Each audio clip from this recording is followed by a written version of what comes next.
It is just past 6 p.m. in the UK, just past 1 p.m. Eastern Standard Time. We are, we're a kind of semi-regular TV/podcast on issues of atheism, religion, science, skepticism, and secularism. Just to let you know, you can call in later or at any point. Just add the Skype contact, throw in with logic, send me a PM, let me know the gist of your question, and we'll add you in time. Also, by calling in, you grant us permission to use your likeness for later uploading. Okay, with that out of the way, I'll introduce my guests for the evening, and as always, Kitch. Hey guys. And Mortimer. Hi everyone. And second week in a row, you're getting into a habit now again, Lundy. Big Lundy. And now to do a proper introduction of our guest, away you go, Lundy. All right, welcome to Join with Logic, everybody. Allow me to introduce our guest for today, writer of a couple fantastic books, the first being The God Virus, How Religion Affects Our Lives and Culture, and the second being Sex and Secularism, What Happens When You Leave Religion. Doctorate in Psychology, graduate of Vanderbilt University, one of the most entertaining old men that you'll ever meet, Dr. Darrel Ray. Good to be on with you guys. Good to have you on the show, Dr. Ray. Would you rather I just call you like Darrel or Mr. Yeah, my friends call me Darrel. My enemies call me Doctor. Yeah. All right, I'll just call you Darrel then for the show. So, first thing that I noticed when I was looking up details for the introduction and all that kind of stuff, I found that you were raised a fundamentalist Christian in Wichita, Kansas. Yeah, you don't get much. That's where they murdered first doctors. How do you get from being a fundamentalist Christian and pretty much the epitome of fundamentalist Christianity as far as geography goes to being an outspoken atheist author and psychologist? I don't understand that. Well, that makes two of us, so yeah. I don't know. It just didn't quite take. I talk in my book Sex and God. I actually look at the genetics, and there's quite a bit of evidence that religiosity is genetically based. And I think my genes got screwed up somewhere along the line. I was the oldest in the family, the goody shoes of the family, and four boys. All my brothers were, they were all out there screwing up and having fun, and I was being good and going to church every Sunday. All my parents and grandparents were missionaries and preachers and that sort of stuff. I was just raised in this stuff, and I thought I'd be a minister myself. I even got a master's degree in religion. So by the end of 2 years of doing a master's degree, I pretty well realized it was all bullshit, and that's when I started leaving. But yeah, it's tough. It's tough if you're raised in a place like, you're from Pennsylvania. It's tough if you're raised in a deeply religious area. I never spoke to an atheist in my whole life until probably I was almost finished with college. I'd never even met an atheist. So it's kind of hard to get out if you don't even know there's options. But I did read atheists. I read a lot of atheists, including Birch and Russell and all, and they just didn't exist in Wichita. But I'm glad I did, and having fun doing it. It's kind of fun to go back. I go back to they've got Skeptics of Oz has every year in Wichita. The Wizard of Oz is from Kansas, and so I go back and speak at the Skeptics of Oz convention every year in Wichita. It's always kind of fun to kind of thumb my nose at all the fundamentalists that are still there. Needless to say, none of my relatives will speak to me anymore, but not a big loss. I didn't really care to have to go to their house and pray every time. So anyway, get to your question a little bit. It really does. I understand what you mean when you say like the first atheist you spoke to was like very late in your life. I mean, myself, I actually don't even know of any atheists in my area at all. Like even at the first college that I went to, I'd have to go straight down to the state college, which is a couple hours away, if I'm going to meet anybody like that. My first encounter with atheists was actually on YouTube. Watching Thunderfoot's videos about creationists, watching the Atheist Experience episodes that were uploaded to YouTube. I didn't know anything about it. I was like, this is weird. This is different. Of course, at the time, I still was very skeptical about Christianity, mainly because I think I got lucky. And I'll say this, like, if my family grew up in a small town and we went to church every day, and up till the age of 10, I was going to church every day, every week. Wow. I was going to Sunday school every week. I had a church youth group that I went to every Wednesday. I was big into the church. I was a fundamentalist. I believed in the literal interpretation of the Bible. I was exceedingly scared of hell. Like, that was one of the big things. And I didn't actually have time to step back and take a look at my beliefs until we ended up moving to a different town. And my family was like, well, there's no churches nearby, so I guess we're not going to be doing the church thing right now. We won't be focusing on that.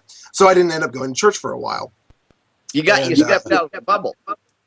Yeah, I ended up not going to church for a while, which gave me a chance to actually look at what it is I was believing. And I went, this stuff really doesn't make a whole lot of sense when you think about it. So I ended up kind of being a backslidden in a way. So yeah, that kind of was my leading, at least through agnosticism. And I was an agnostic for about like 3 years, but I didn't realize that you can be an atheist and an agnostic at the same time. I thought those were mutually exclusive positions. And then again, I saw the Atheist Experience episodes and I went, now it's clicking. Yeah, I think Matt and the Atheist Experience are doing an amazing job of educating the entire planet. It's amazing the calls they get on that show from other countries. Yeah, definitely. Yep. But one kind of another answer to your question, from very early on, I just felt like one of the things religion was so screwed up on was sex. And the more I learned about sex growing up, the more I realized my church didn't know diddly squat about sex and sexuality. And as a psychologist, you deal with sex a lot. And when I went into my doctoral work and started really getting serious about understanding human sexuality, that's really the straw that broke the camel's back. You can't understand human sexuality and still believe the bullshit that most churches put out about sex. They're not based on anything biological. They're based on dogma. And that, the fact that I just didn't see why you should feel guilty about something that seemed pretty damn natural, pretty, as natural as eating pork. And some religions don't think you should be eating pork. So I think that's stupid too. So those kinds of things start all coming together. But like you say, if you're raised in this stuff, you have to get outside the bubble. And I got outside the bubble by going off to graduate school. I moved away from Wichita and went to Vanderbilt. Well, first of all, went to Scarrett College for Christian Workers. Now that's where I got my master's degree, and you can imagine what that had in it. And then I went on to get my doctorate, and that was really getting out of the bubble, dealing with human sexuality and dealing with psychology. Once you understand how the brain works, it really makes a big difference, and you start understanding why religion gets so deeply infected in people's brains. Now, I just wanted to ask. Okay, go ahead, Kitch. I just want to ask, where does this guilt come from about sexuality and it being expressive of your sexuality? I just want to know, where does that is that embedded in religion, or is there something else that religion might be taking the cover for?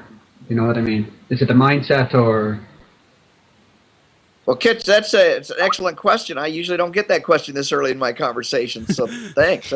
That's really insightful. Well, I talk about something in my first book. Actually, I have written 4 books. The God Virus is my 3rd book, but the first 2 are on totally different subjects. So in the God Virus, I talk about guilt, and then in Sex and God, I talk about how it ties into religion and sex. But first, you have to understand something that I call the guilt cycle, and it's a pretty simple concept, and that means you go to church. You think about this: when you're when you're very tiny, you start getting programmed around sexuality. For example, my grandmother, when I was like 6 years old, I watched my grandmother virtually slap my brother's hand away from his penis. Now, he's less than a year old, getting his diapers changed. He reaches down to touch himself, and my grandmother slaps his hand away. That is a sexual message. He's getting sexual programming, and kid doesn't even know how to talk yet, and he's getting sexual messages. Well, that's what happens. It's what religion starts doing the minute you're born. It's teaching you these this shame and guilt messages. So by the time you get old enough to really examine this stuff, it's already deeply programmed. You don't even realize how deeply programmed it is inside of you. So religion teaches you to be guilty and feel shame for your body. There's lots. I mean, just read the Bible. Lots of shame messages around. Starting with Adam and Eve. You know, they were naked. Well, sex negative message in the very first chapter of the Bible. And it just goes downhill from there. So religion teaches you what to be guilty of. You are not born being guilty of any of these things. And the reason we know that, and I write extensively in Sex and God about this, there's lots of cultures that don't teach sexual guilt. They think, I mean, the Manganian culture in the South Pacific is a very sex-positive culture. And so we know it's not a natural, normal thing to feel guilt. But what religion does is say, we're going to teach you guilt. And then we're going to give you the disease, and then we're going to give you the fake cure. You come back and get forgiveness at our particular church. So if you're a Presbyterian or Calvinist, you got to go get guilt forgiveness from a Calvinist church. If you're a Catholic, you have to go back to confession. So guilt is, at least in my estimation, guilt is the most important component of religious infection. Without guilt, they have a hard time holding on to you. Does that answer that a bit? Yeah, that's. It's funny when sorry. Yeah, that really does answer my question. It's just, what about the religions that I know of that promote finding their deity through sex? Are there certain cultures that might do that? They're very, very rare, and let's be careful about that, because some advertise themselves one way but act a different way. For example, Buddhism. Buddhism we hear about, it's really California Buddhism. You go look at Thailand Buddhism, you go look at Tibetan Buddhism, those are very sex negative. Buddhism is a very sex negative religion. But you listen to the California Buddhists talk about it, oh, you can find God through sex kind of stuff. Yeah, in California maybe, but you don't see that. Those kinds of religions are rare. Hinduism at one point in time was much more sex positive than it is now. I mean, we got the Kama Sutra, for example, but that's an embarrassment to Hinduism now. They do not advocate what is espoused Kama Sutra. In fact, right now, out of 202 countries in the world, I think India is now something like 154 worst country in the world for treatment of women. Well, that's pretty sexy if you're treating women that badly. You know, you've seen the big rape scandals in India recently. Yeah. And it was no big deal. Nobody, the politicians didn't think it was a big deal. And it's all her fault for not resisting properly and all that kind of stuff. Well,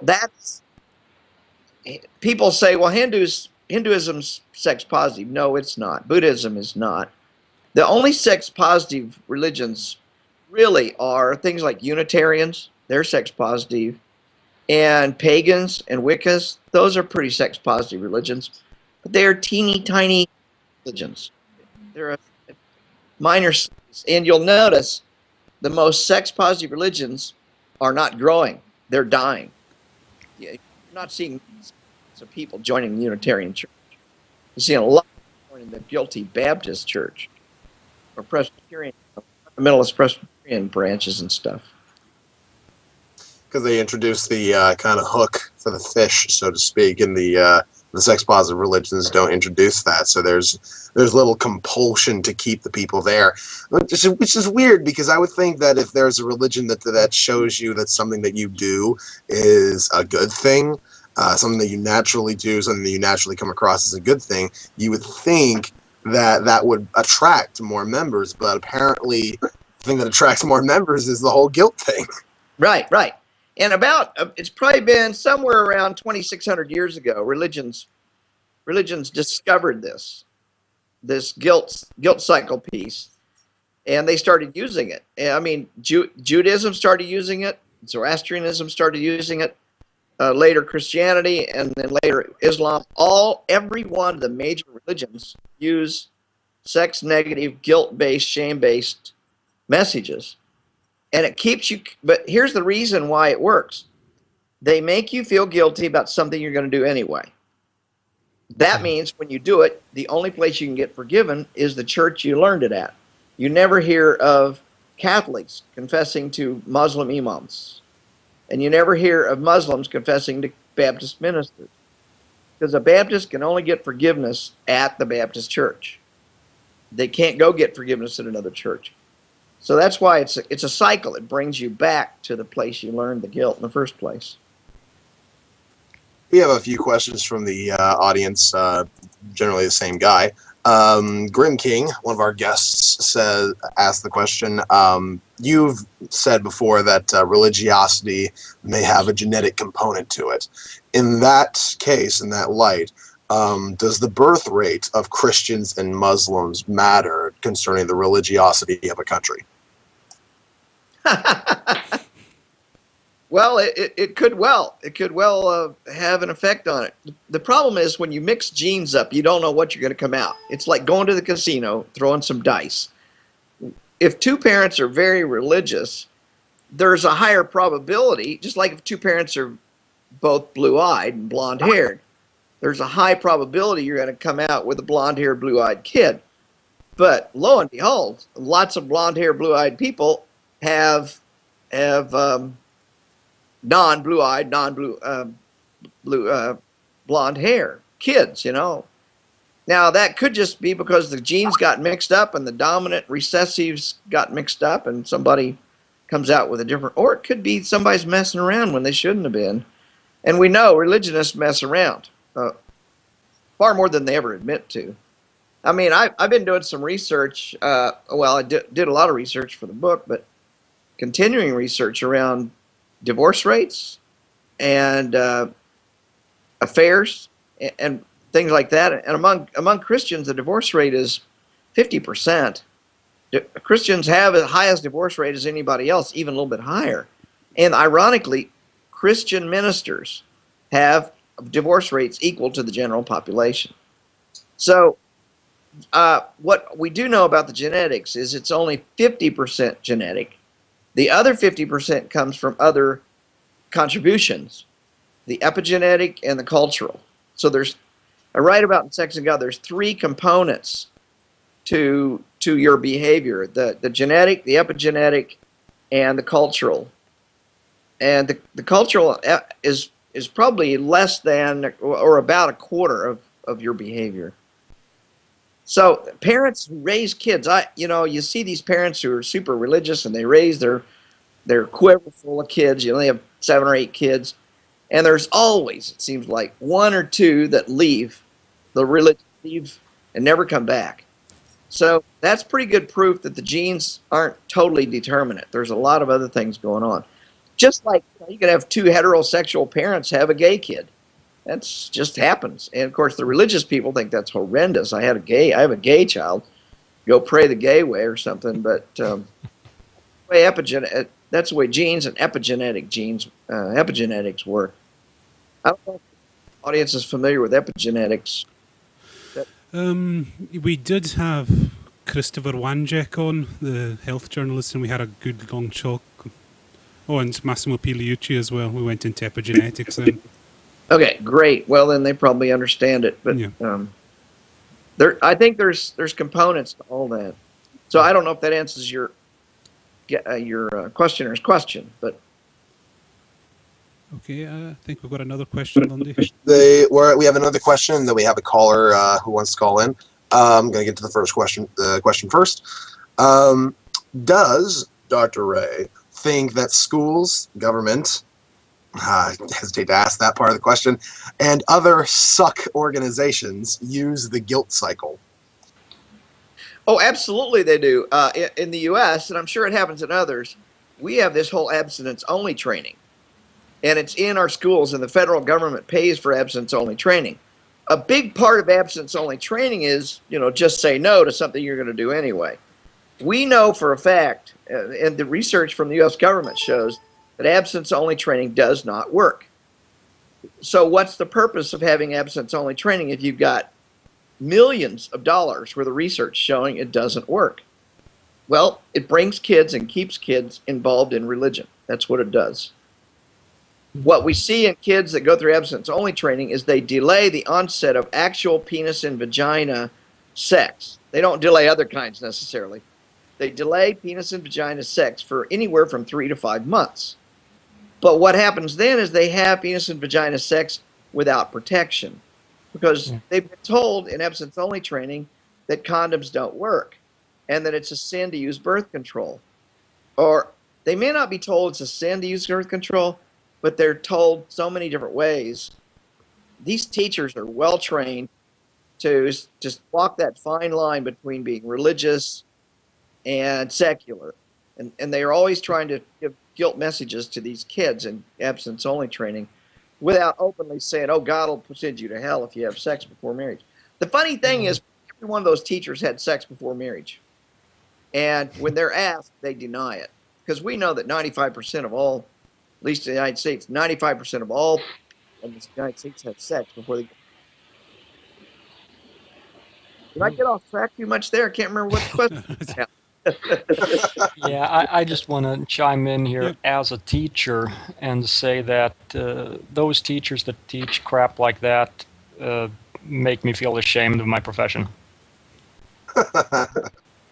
Well, that's great, because you should be ashamed of those folks. They're perpetuating all sorts of crap. But it's our tax dollars teaching guilt.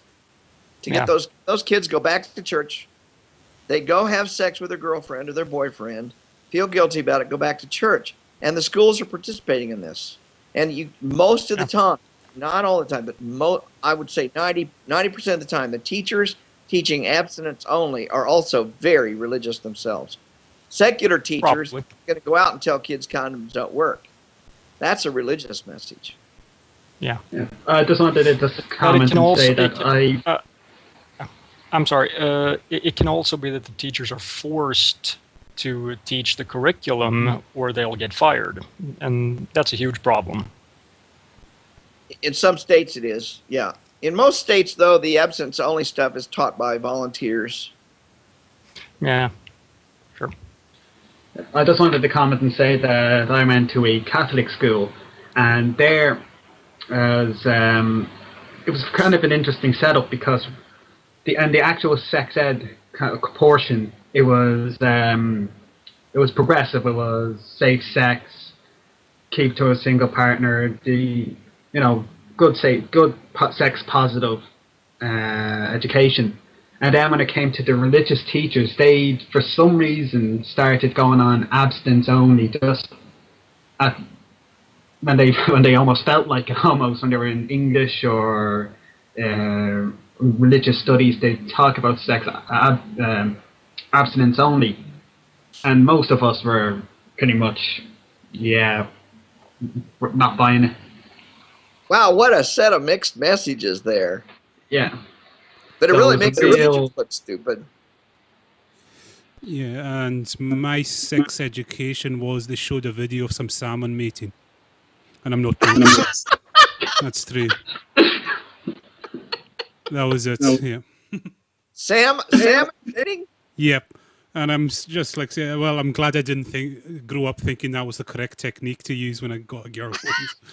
You can imagine that would be a bit strange. Yeah. It's like you're gonna die when you have sex. Just letting you know. Yeah. Well, you know something. There's something to that. I talk about that in one of my chapters. That what religion does is it tries to tie sex with death. Yeah. And there's a very strong connection with that. And here's the way it works. It's called death neurosis. Earlier, somebody said, I can't remember who it was, said they were scared to death of going to hell. And that is death. That's a part of the death neurosis. Yeah. A neurotic person exhibits unnatural fear or aversion to something that's not that threatening or that problematic. So what religion does is teach you incredible fear of hell. Well, there is no hell, so being afraid of hell is definitely unnatural. But then what it turns around and says is, if you have the wrong kind of sex, you're going to hell as well. So in that sense, they tie sex and death together. It's a brilliant strategy.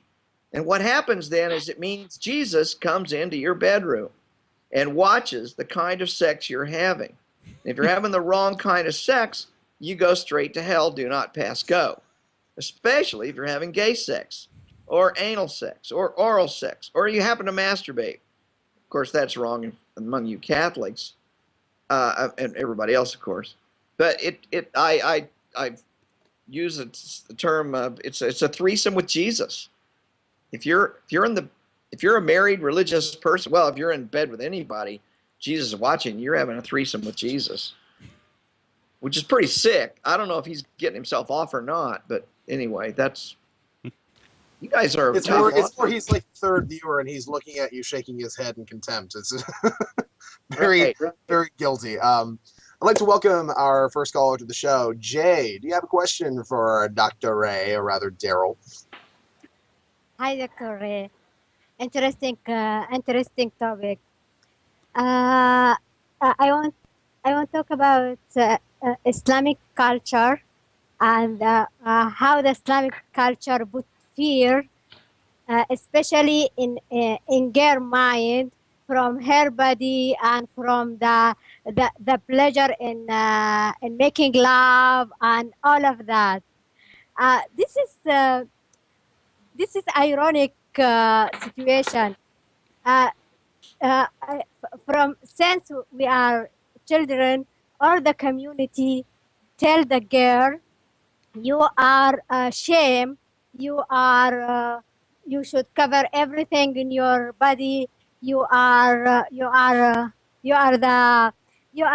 one is drive the guys to do bad things, and the girl grow up with that concept.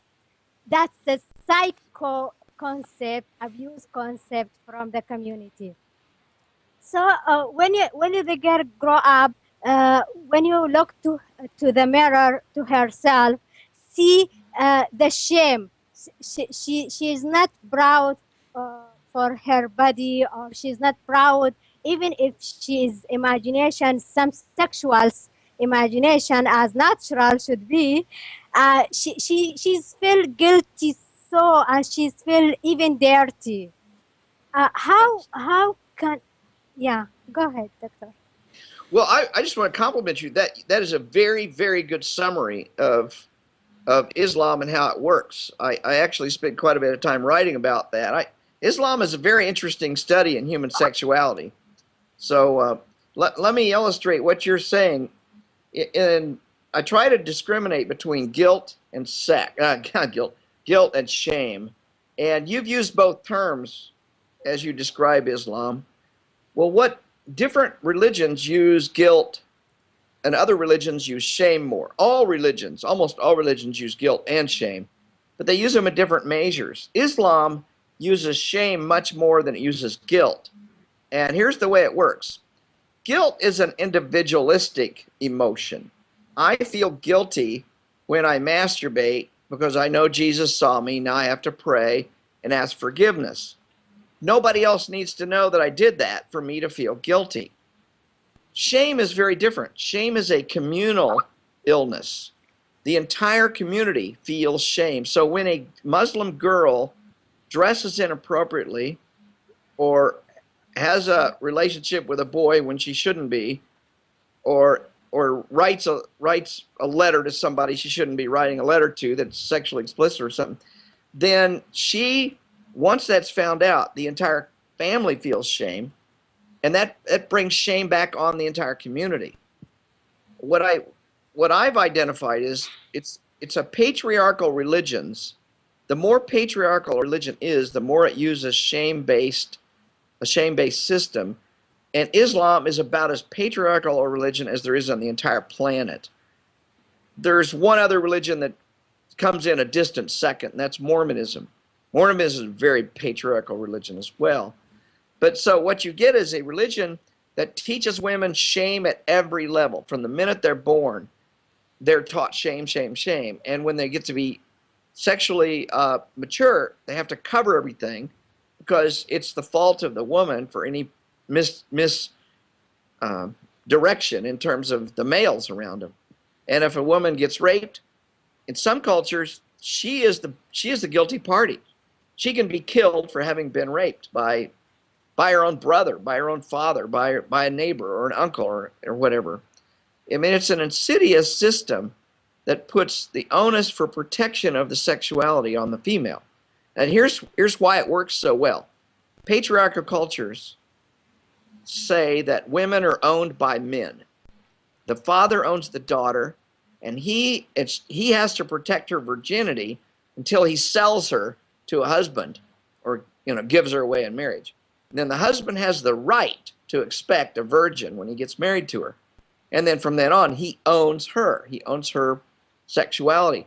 It's an ownership system, and that's what Islam is. If you just understand the concept of ownership, that really explains a hell of a lot. Islam teaches boys since the day they're born that you own the women around you. In Saudi Arabia, a 12-year-old kid can escort his mother to the market where she cannot go alone. Well, that's telling the whole world this 12-year-old's got the power over his own mother. That's just insane. But that's the way that particular religion works. I've gone on too long about that, but it's a beautiful system if you want to keep people locked in to a religion. I totally agree with you, Doctor. And the worst thing, this girl and that boy grow up with that shame and the honor things. Like the girl, she's not human being. She's just subject for sex. The ironic here, the community refuse any sign of sexuality in a girl. In the same time, the community consider the girl sex object. In the same time, that's ironic, really. Another point, another point, it's the intimacy. A lot of religion people grow up without real know what the meaning of the intimacy, because the father never holds and kiss the mother in front of the children. And never appear that level of intimacy the children need to learn through. Children need to see the intimacy. I don't mean the actual process of making love, but I mean the intimacy, the hug, the kiss, the all of that. Children, when you grow up in religion culture, grow up without learning what the meaning of intimacy, and even they are afraid to express about their love when become adults, because they feel it is wrong or weak. Can I interrupt here? I totally agree with you. And let me illustrate how that works, because what you have identified is Islam, but Christianity does it too, and Mormonism. A lot of them discourage intimacy, a public intimacy, even among married people. So children get no image of what good interpersonal, intersexual relationships look like, because they don't even see the man or woman kissing or hugging or touching each other.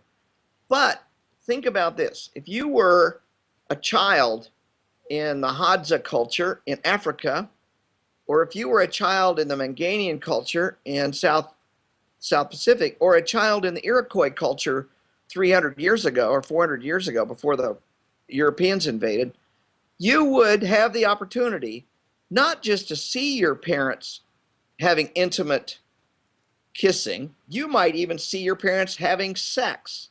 I mean, think about it. The Iroquois Indians lived in a gigantic lodge, and there might be 40 or 50 people in this lodge. There was no privacy. Where do you have sex?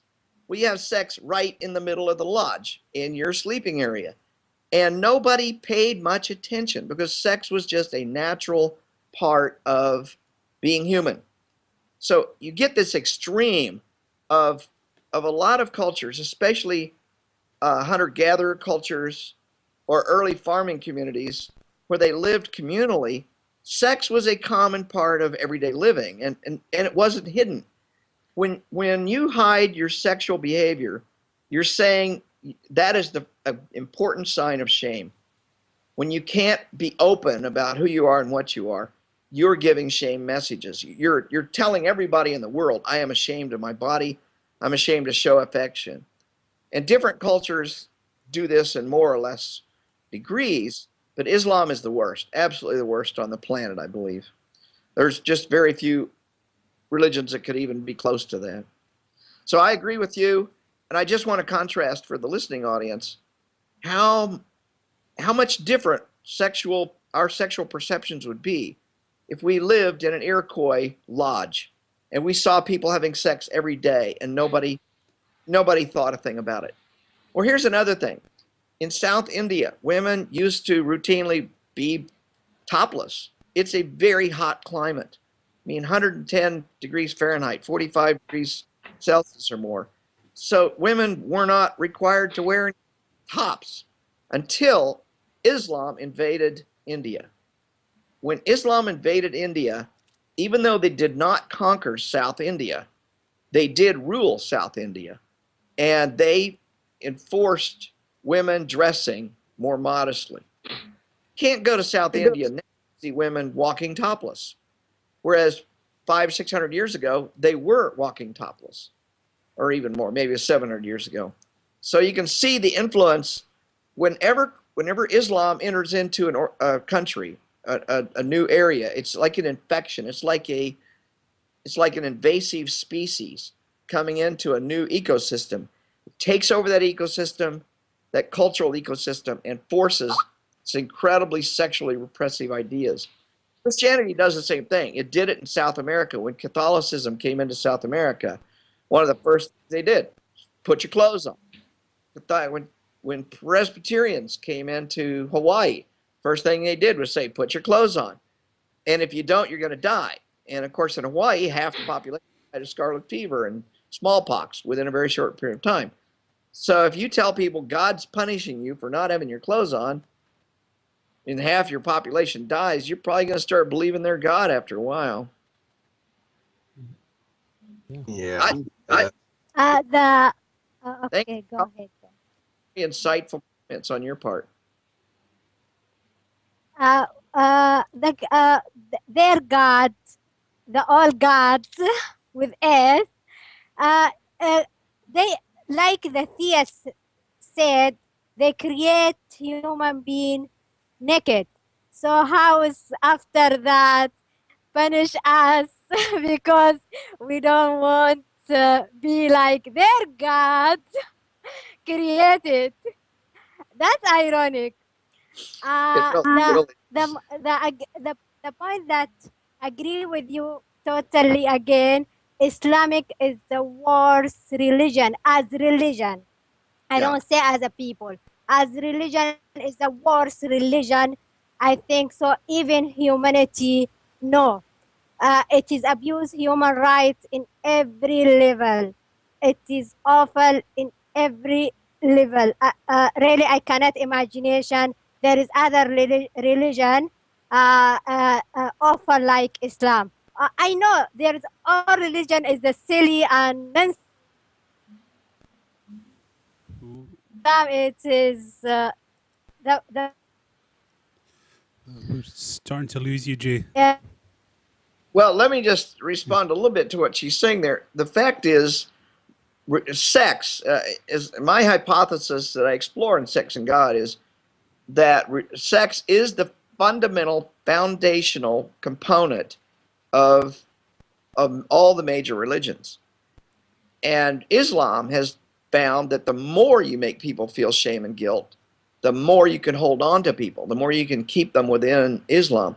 Right now, the biggest threat to Islam is Western sexual ideas. And they're doing everything they can to prevent Western sexual ideas from seeping into their culture. And they're doing a hell of a lot of work to do that. Everything from censoring the internet in Saudi Arabia and Iran to punishing people who look at pornography. Now, the interesting thing is that if they are given, there's high levels of pornographic consumption among the elites of Saudi Arabia, and you can just tell that by, by some of the research on what websites are being visited from where. So they're doing it, but they don't want women to see it. It's men. They want to keep women from seeing all this stuff.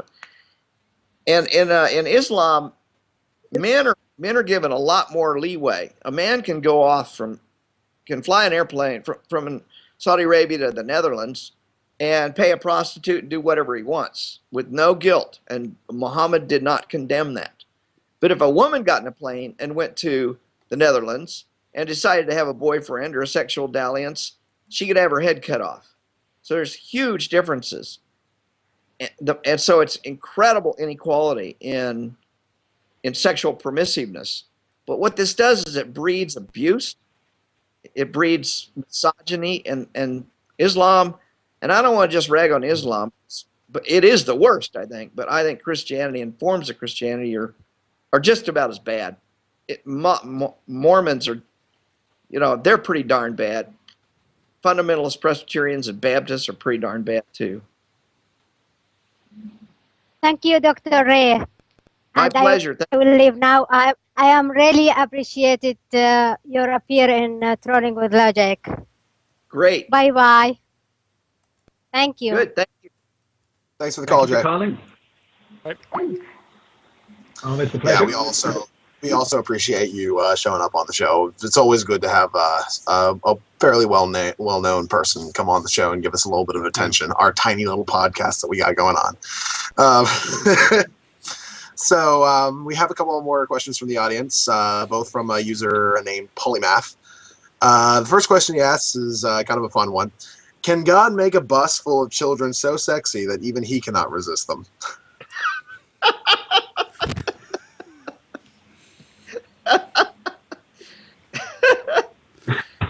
Okay, well, the first answer is there is no God, so no, it's not possible. I don't think so.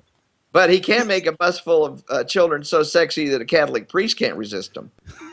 I don't like that. So I hope that answers your questioner's question. I would say so. The second question he asks, what are your views on incest and/or polygamy? Oh, I've got a lot of views on that. First of all, incest is a violation of human rights because it's non-consensual. A parent having sex with a child is non-consensual, and there's a power dynamic there that the child cannot overcome. So that's why it's a human rights violation. That's why it's child abuse. That's why it's child sex abuse, whatever you want to call it. It's absolutely wrong. Now, once somebody gets to be of age, 18 or over, I don't give a shit what they do. If it's consensual, I realize there's laws against it in many countries, but what are you going to do? People can do whatever they want when they become 18. I still think there's a power dynamic issue there. I think it may or may not need to be illegal, but I know in the professions, like in my profession, the power dynamic is such a difficult and important issue. The psychologist will be thrown out of the profession and probably put in jail too if they would have sex with a client. So all I'm saying is sex needs to be totally consensual. In fact, sex needs to be something that's entered into enthusiastically. There should be no coercion around sex and sexuality. If there's coercion, that means there's a power dynamic going on that's inappropriate. So and I'm not saying anything negative about the BDSM community, because there's power dynamics in the BDSM community, but those are all consensual, and they're oftentimes, well, and they're always, most of the time, done with great enthusiasm. So the rule of thumb is, if people aren't engaging in consensual adult sex with total consent and enthusiasm, then it's probably wrong. And that's a good way to look at it. So that was the incest part of it. The second part of this question, remind me. Polygamy. The second part was polygamy, yeah. Yeah. Okay. Polygamy is a cultural construct, and polygamy is a component of patriarchal religion. It started with agriculture. I write about this early in Sex and God. How did polygamy come about? Well, polygamy is based in the concept of that females are owned by the male, and the male needs to know where his progeny come from. So the male controls the female, much like a gorilla tries to control its females. You know, a male gorilla, silverback, tries to dominate females, as do bull cattle, you know, and things like that, or bull elephant seals, I'm sorry. So you need to know, in agriculture, you need to know where your progeny are coming from, so you can give your land. And that's what agricultural did to us. It created polygamy. So I am dead set against polygamy. I think it is wrong. It's based on the ownership of women. It's a violation of human rights. Now, that doesn't mean I'm against plural marriages. A woman should have husbands as she wants, or as many boyfriends as she wants. And a man should have as many girlfriends as he wants. And if they want to make them wives, that's fine too. I just think we need to be careful how that all constructs, because if you look at polygamy in the community, those women are oftentimes raised from the day they're born with the expectation that they will be men, and they'll have very little choice. And you either go marry the guy we tell you to marry, or we'll kick you out of the community and you'll be homeless. Well, that's not engaging enthusiastically in that relationship. Coercion. And it may be coercion only in the sense that they know nothing better. They've not been educated, or they've been educated in a very narrow sense. So polygamy itself is generally a violation of human rights. I'm very cautious about that. But I am a big proponent of poly. I think people can love as people as well. I have 2 kids. I love them both. There's no limit to what people can do love-wise. And we've almost all of us had more than one lover in our lifetime, and we probably love these lovers in our own way. So there's no limit to that. Does that answer your question, your questioner's question? I believe that answers our questioner's question, and I'd like to add a little bit of input for myself. And by the way, speaking as a non-expert, take everything I say with a grain of salt. I do see another problem with polygamy as far as a sociological problem. What I see polygamy doing, like if we were to institutionalize polygamy, perhaps in the United States, I would see sex, marriage, all these things to be less about intimacy and more about competitive nature. We would have people, even if we were to legalize it for both women and men, we would still have people trying to compete to be one of the harem, so to speak, for the exceedingly rich, as it used to happen in the past. At least that's how I see it happening, which would put the poor at a very large disadvantage, because they wouldn't have a whole lot to offer for multiple wives or multiple husbands, and they wouldn't be able to really really take advantage of this new allowance in their love lives. So I do see that as being an issue if that were to ever be institutionalized. And as a concept, I think that's something that would be inevitably problem if you were to ever consider polygamy as a rational option for your relationships. Well, your comment is actually that little experiment's already been done, and I write about that in a chapter of the book about why is Christianity monogamous, and why is Judaism monogamous? If your listeners probably don't realize that Judaism was very polygamous. I mean, look at Solomon, look at David. You know, all the kings of Israel were polygamous. So throughout Israeli history, there were kings and high officials who had multiple wives. In Jesus' day, Herod had 9 to 15 wives. We know he had at least 9 wives. He probably had as many as 15 wives. Did Jesus ever say one thing negatively about polygamy? There's nothing in the Bible that prohibits polygamy. Even St. Augustine and later Martin Luther both said it cannot be condemned because the patriarchs did it. So we've got this religion that's polygamous. So what happened? Well, what happened is over time, the more wealthy you are, the more wives you can have. But that means the poor get very few wives, and the more the economics change, especially in Islam, I mean in Judaism, when it was being forced out of Israel and the diaspora and the persecutions, it's much more difficult to maintain a polygamous society. Now, the interesting thing about Christianity was, oh, and by the way, Islam did not outlaw polygamy in its religion until the 1100s. It was not formally outlawed for Judaism until the 1100s. Jesus knew polygamous people. He probably interacted with polygamous people. He never said a word about it. That's if he existed. I doubt if he existed in some ways. Then the second is Christianity. Why is Christianity monogamous when, in fact, many of the tribes in the peninsula, Saudi Peninsula, long before Islam came along, were all polygamous tribes. They were hunter-gatherer, they're herder tribes, and the top guy got most wives. Christianity went into Saudi Arabia, converting Christians all over the place. You can't tell the guy to dump his wives. So what you do is you tell the guy you can convert to Christianity and keep your 4 wives or more, but you have a child, boy, he can only marry one woman.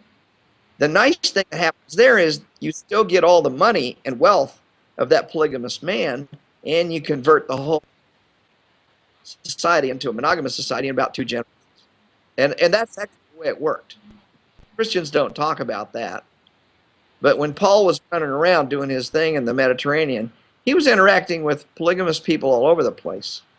And that's why he says I believe Timothy, a bishop should only have 1 wife. Imply that if you're not a bishop, you can have as many wives as you want. So even Christianity was polygamous in its early days. Yeah. We have another question from the polymath.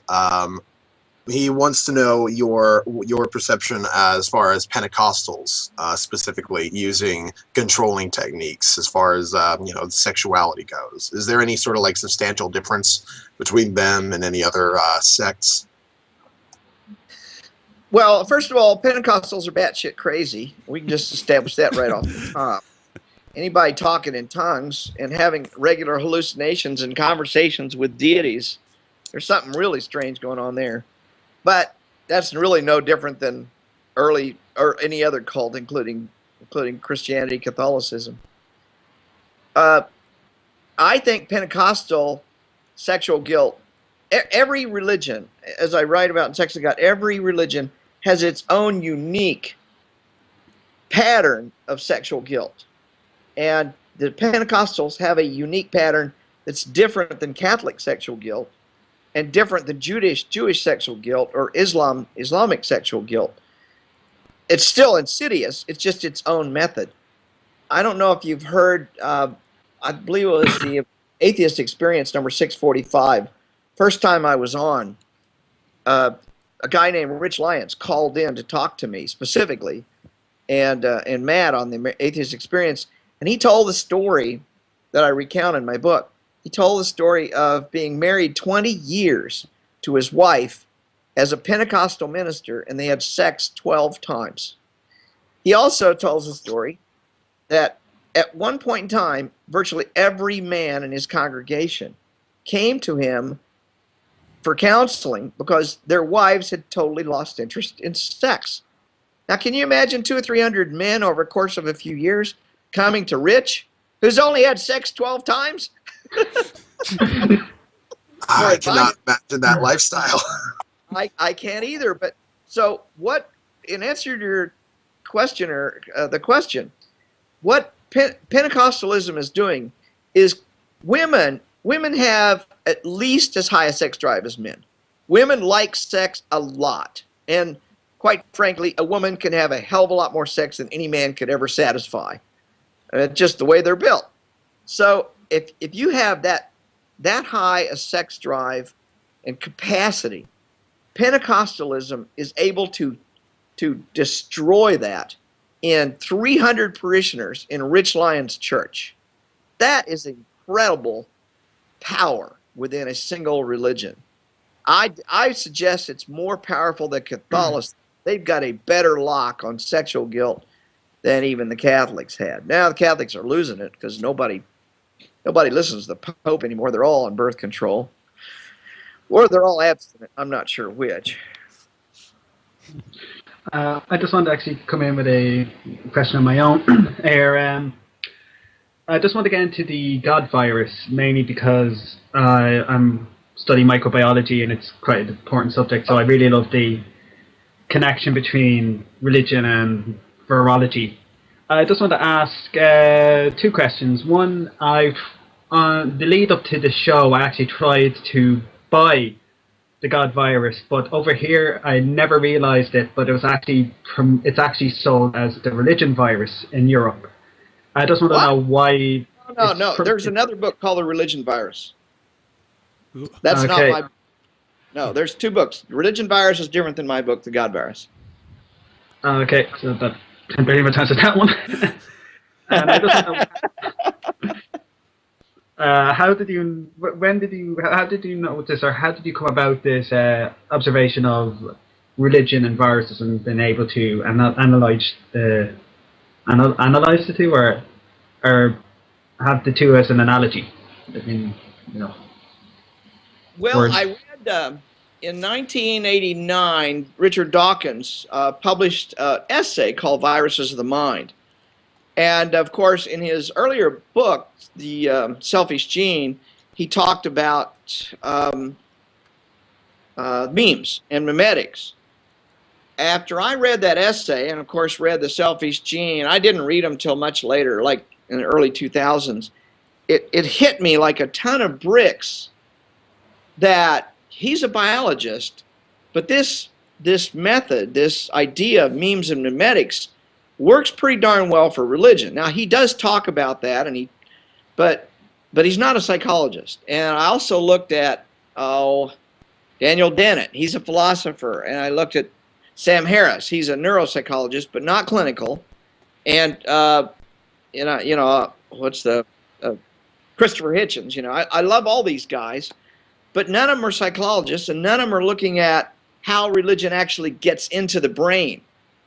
And I realized it has a pathogenic component to it. I could have called it the God fungus. I could have called it the God parasite, because it functions the same in any of those. So I just started exploring this. And when I was writing the God virus, I just said, let me explore how this works. And the more I explored it, the more amazed I was at how well the metaphor works. And it is a metaphor. I do not claim that religion is a virus. I claim it acts like a virus. It looks a whole lot like viruses when you analyze the way it infects people. And I talk about it being, religion is a sexually transmitted disease. You get it from your parents. And 95% of all people take on the religion of their parents, or a religion very close to their parents. You may have been born a Baptist, but now you're a Nazarene, not that far away.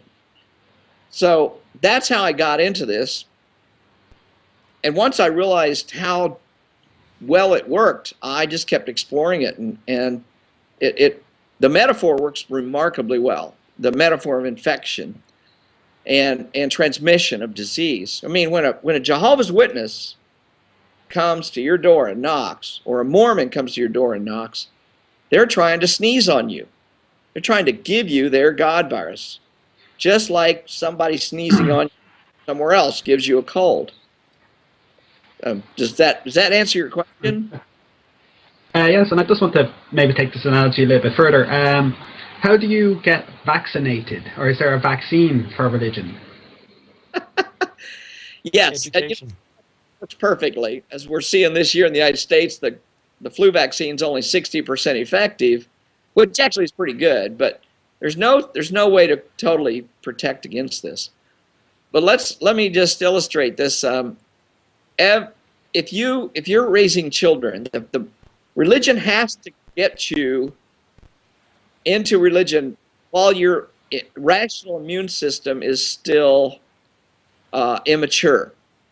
You'll probably notice when kids go off to school, go off to preschool, they come back with all sorts of colds and other illnesses because they're getting them from other kids. What we now know about human biology is your immune system needs to be exposed to lots of pathogens because that strengthens your immune system. It's almost like a muscle. If you use a muscle, it strengthens it. If your immune system is being challenged all the time, your immune system becomes strong. And if you try to protect a child from infections, then when the infection comes, it actually makes them sicker. There's a lot of evidence out there now for that. So if you take the God virus metaphor and look at it in the same way, you'll see that if you expose children to lots of different religions, then you're giving them the vaccine. So I tell parents, don't try to protect your children from religion. I think it's the biggest mistake atheists make is they say, I'm not raising my kid with a religion. And I'm thinking, that's probably not a good idea. Religion is everywhere. And sooner or later, they're going to get infected or they're going to be exposed to a religion. You want them to be prepared. So take them to a Baptist church. Take them to a Muslim church. Go everywhere. Expose these children ages to different religions. And then when they get enough to have a good, solid, rational immune system, they'll figure out all religions are batshit crazy. They're none of them got anything to offer. That rings very true for me because I was raised in an atheist household, and my parents were really, shall we say, religion was simply not a topic of conversation. And when I was exposed to religion in elementary school, it was taught in a non-confessional way. That's basically when I first got exposed to it, really, and I became really interested in it, and I actually started reading the Bible, and that's when I realized that, yeah, this is complete bullshit. So, yeah. Well, good for your parents. Where do you live? In Sweden? Yeah. Oh, and I'm going to make this slight difference. The advice I gave earlier is what I give to American parents. I don't think that advice is as relevant in places like Sweden, where you've got a high number of atheists. But yeah, that's probably true. You still want to educate kids because they're still. I mean, Islam is coming into Malmo big time, and you don't want that infecting one of your kids, and it could if you don't educate them very well. I mean, you know the situation in Malmo, I'm assuming, among other places. Yeah. Yeah. And you see it in Paris too. Wherever there's been Islamic immigration, you're seeing fundamentalists come in and doing just horrendous things. And they set up their own legal system. Female genital mutilation is practiced on a regular basis. I mean, there's just all sorts of crazy stuff. Because Islam is very effective at infecting and keeping people infected. And I would also say this, even in Sweden, you have New Age stuff. You have people who think... that's true. That's true. true. Crystals and all that kind of craziness. You still need to educate your children about just rational thinking to challenge the assumptions that somebody who thinks there's spirits out there in the forest. You know, I'm not anti-pagan or Wicca, but I still think they're crazy to think there's spirits dancing around out there in the forest every winter solstice or whatever. Yeah. Sure. Yeah, they may not do a lot of harm, but when it comes to learning about what's actually true, then then it's harmful, of course. Yeah, it can be very harmful. All right, we have... Oops, sorry.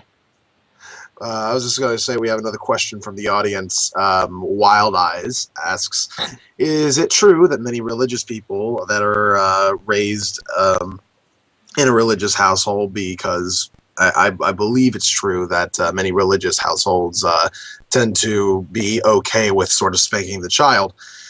Is it true that many religiously raised people are into BDSM due to the environment of being spanked as a child? You know, I've actually looked at that a bit. There was a slight error in the introduction I just want to correct, and that'll also lead into what we're talking about here. Was it Kitch introduced me? Who was introduced me? Sorry, that was me. Okay. Anyway, you said my second book. My book was Sex and Secularism. That was not my book. My book is Sex and God: How Religion Distorts Sexuality. Sorry, but that's okay, because you made it was a legitimate mistake, because before I published the book, I published a study called Sex and Secularism. So that's where you got that from. We did an online survey of 14,560 people who are all atheists now. And we asked them, you know, about their sex lives. 80% of those people had been raised religious. And one of the things we asked them, you know, is about their kinks, their fetishes, their lifestyle sexually. And while we found that 28% of those 14,560, we found that 28% of them were kinky. So they're into some kind of BDSM. I'm just saying, you know. But 80% were raised in religious environments. We also tried to look at we asked how fundamentalist, how guilt-ridden was the religion you were raised in, and we compared that to how kinky people were, and we really didn't see much of a correlation, because that was a question we had. Your questioner is right on target. You might think sexually abusive religious environments might lead to BDSM, and I'm not saying they don't. It's just that we didn't find a heck of a lot of evidence for that. Yeah, great question. Yeah. Yeah, it's pretty thought-provoking. So we're kind of clear on the audience questions, and I don't think we have any callers lined up. But I did have another question that I wanted to ask. Was there anything positive that you took from religion? And I asked this question because in doing research for the show, I saw that you were a solo tenor in church choirs, and for me, while I don't enjoy I don't particularly find the subject matter of, you know, religious music to be valid, I still find the music itself to be a rather beautiful environment to be experiencing. So that's sort of what I'm referencing when I ask, is there anything positive from your religious experiences that you sort of kept after you left the religion itself? You know, I loved singing, and I was, I don't want to sound too egotistical, I was a pretty darn good tenor. I mean, churches were paying me to come sing in their choirs and sing solos and on the radio and stuff like that. So, and I really enjoyed singing, especially classical. I loved Handel's Messiah. I liked Mendelssohn. You know, I liked the classical religious music. Yeah, I think there's a lot of positive in the religious music. It's obviously, religion has inspired a lot of positive, a lot of beautiful music, but so has sex. Sex has inspired a heck of a lot of beautiful music. I mean, we wouldn't have the Beatles today if it wasn't for sex. I mean, that's what most of their songs are about, isn't it? Yeah, I'd say a lot of them. Yeah. Either that or drug use.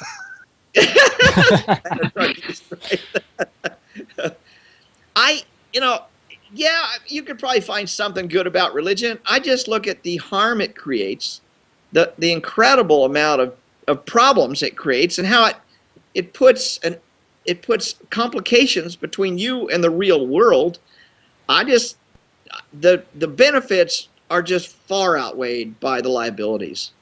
I mean, if I'm going to make an investment in something and they're telling me you have a 10% potential of benefiting and a 90% potential of losing everything, it's not much of an investment. I'm not going to take that risk.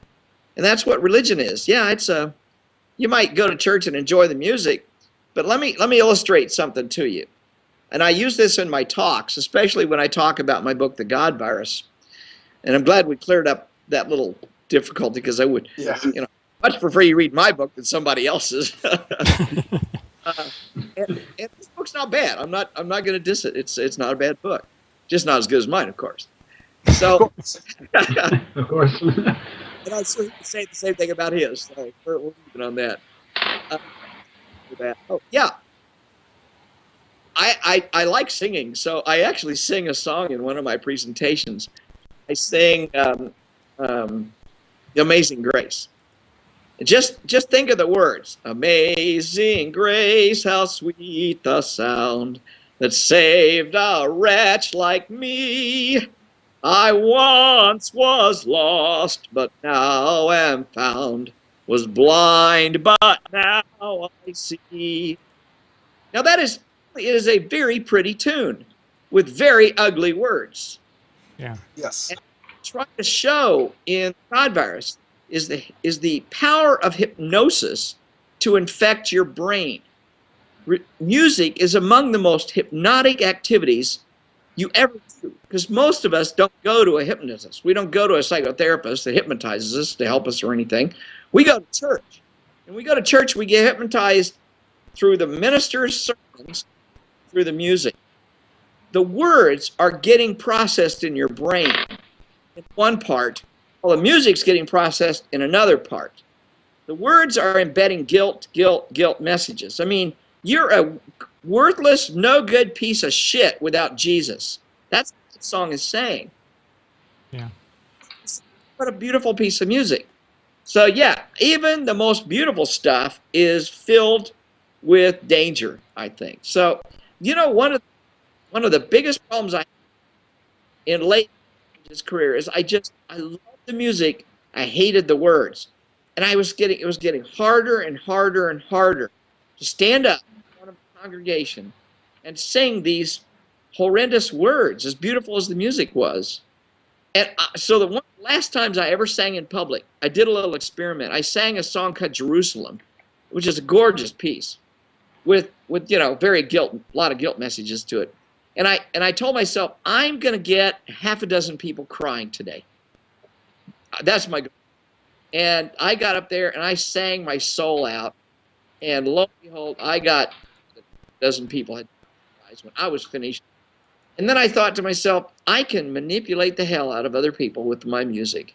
It has nothing to do with it, Jesus or God. And that was the last time I ever sang in public, except for my daughter's wedding. But, that's not...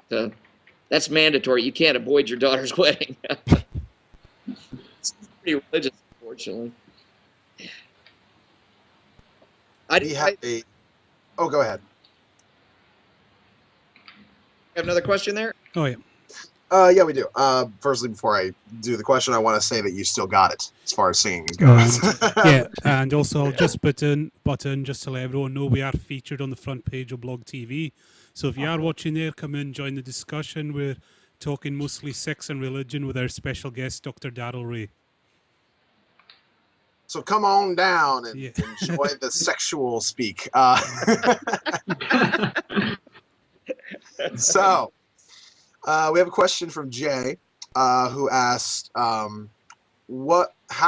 would you recommend sex be explained to children in different stages of their lives when they start to ask questions?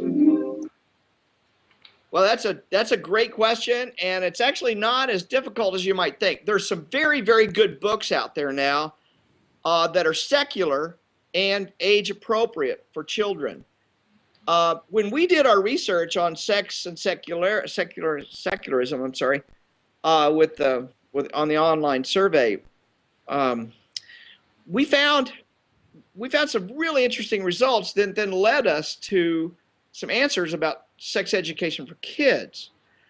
What we found was 38% of secular parents are teaching their children about sex and sex education, which is pretty piss poor.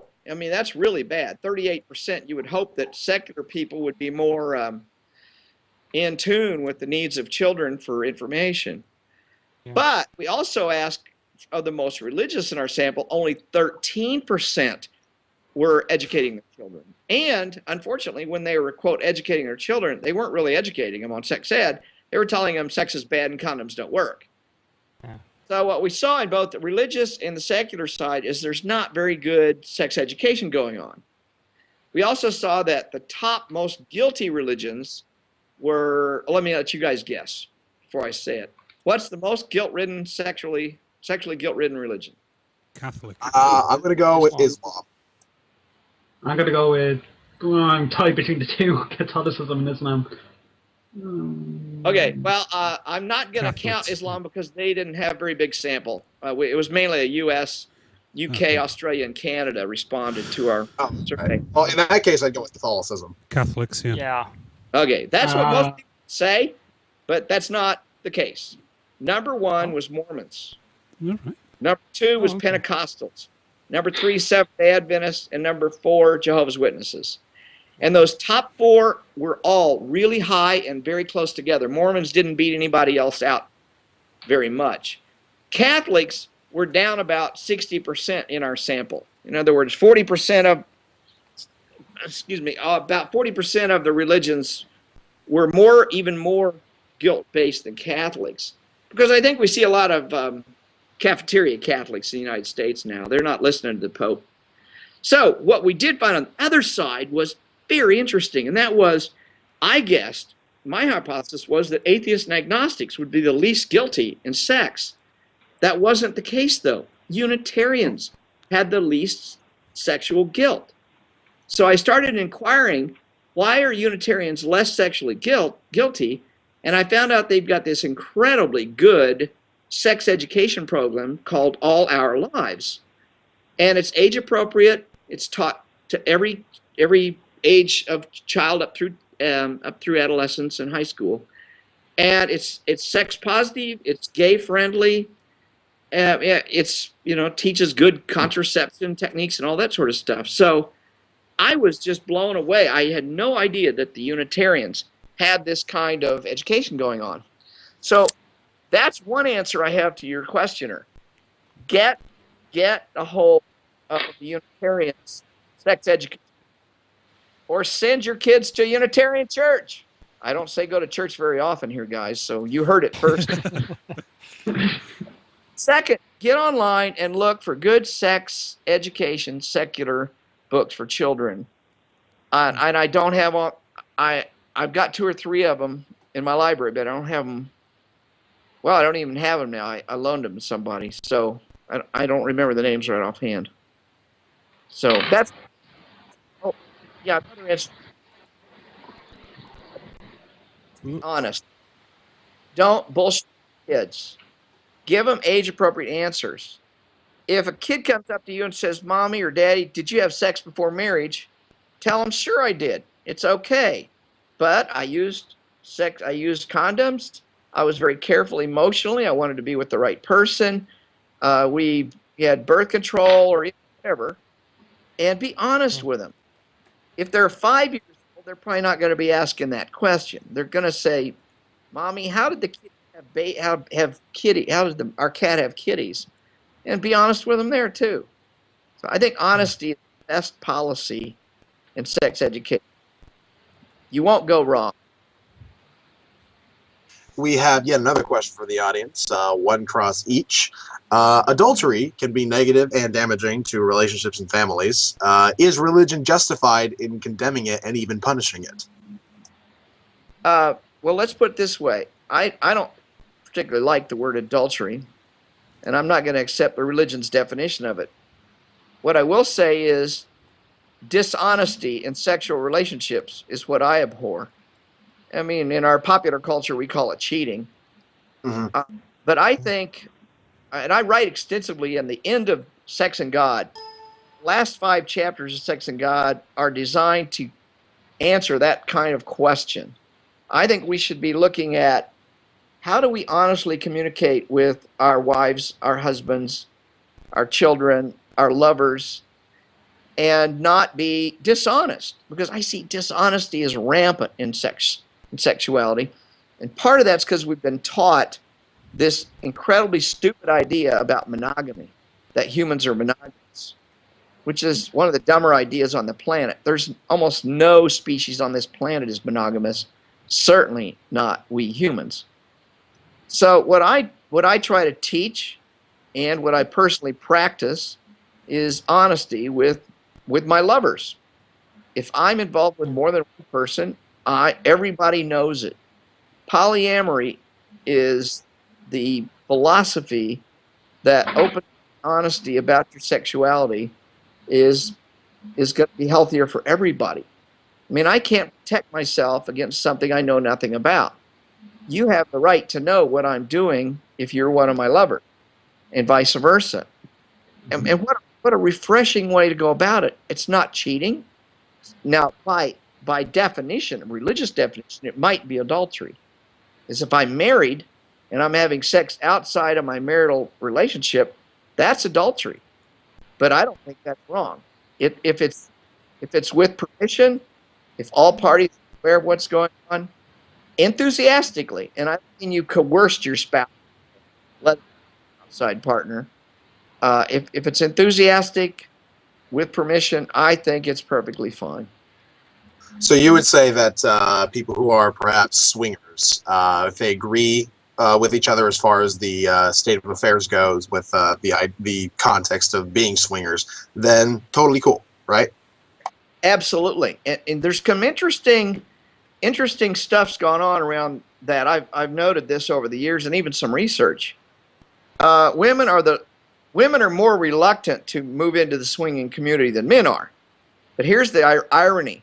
Once women get into the swinging community, it oftentimes flips. Women love it, and men are much more threatened by it. Now, that doesn't mean it's not good for both. It just means you're having to deal with some issues you probably didn't think about before. But just think about this. Women have an incredibly high capacity for sex. Why would we... I would no longer force my spouse to eat steak every night for the rest of their life than I will force my lover to have the same kind of sex for the rest of your life. There's something in psychology called satiation. It's a simple concept. If you have steak every night for the rest of your life, you're going to get pretty sick of steak. If you have missionary position sex for the rest of your life, you're probably going to slow down and not have much sex. If you have a wide variety, and humans love variety, I mean, if you're a parent and you raise children, you know, a child will get tired of a toy pretty fast, and then they want a different toy. They may go back to the original toy, but they like lots of toys and lots of variety.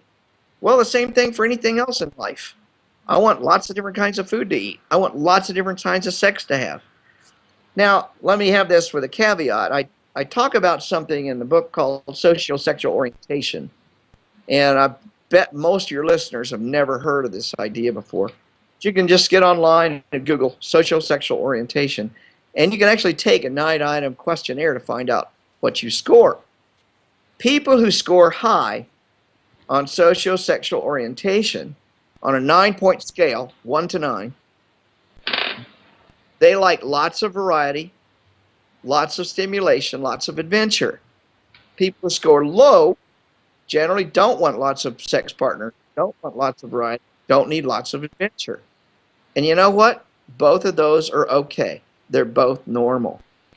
What happens is religion is really good at encouraging the low social sexual orientation people, because they're the ones that don't want lots of sex, don't want lots of sex partners, and then the religion teaches them to be judgmental of everybody else.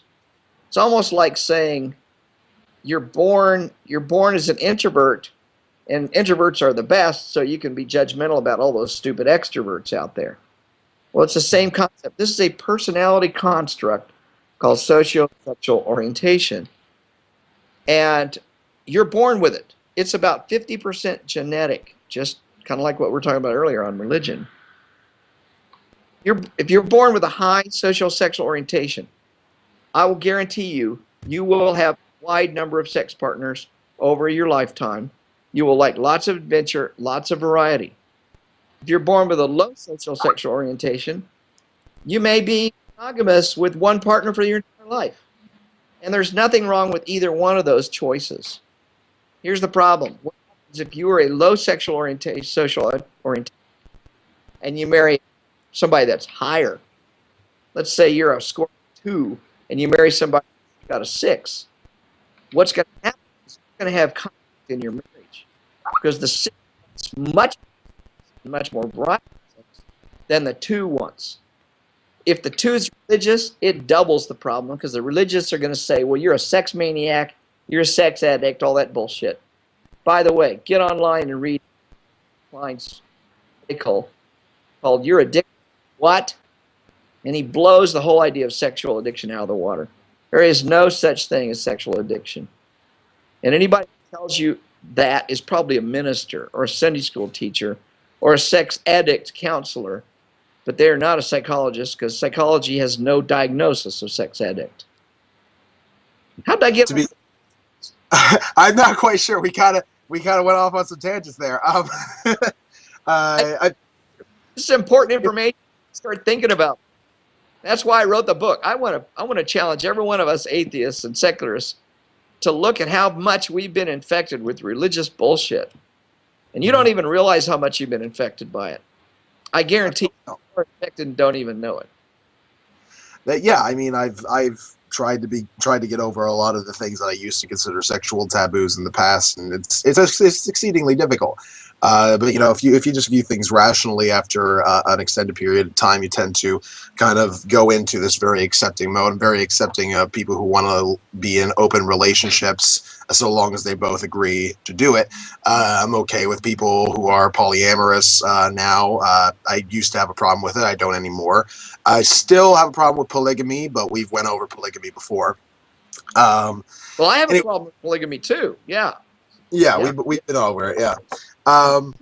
Before I ask another one of the questions from the audience, you went over sex addiction and how it very likely doesn't exist. Speaking, I know it's worth very little as far as an empirical standpoint, a personal anecdote, but I do have a personal experience with a self-described nymphomaniac, and just what I will say is that the one that I met is very anomalous when I speak of the entirety of the people that I've been with, so to speak.